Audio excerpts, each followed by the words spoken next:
இயேசுவின் அன்பு இதயங்களுக்கு காலை வணக்கம். இந்த நாள் உங்களுக்கு ஆசீர்வாதமாக அமைய வாழ்த்துக்கள்.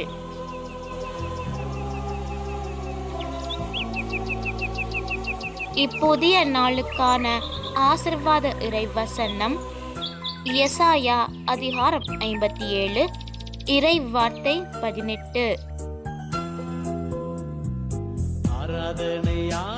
அவன் சென்ற பாதைகளை கண்டேன், ஆயினும் அவனை குணமாக்குவேன்.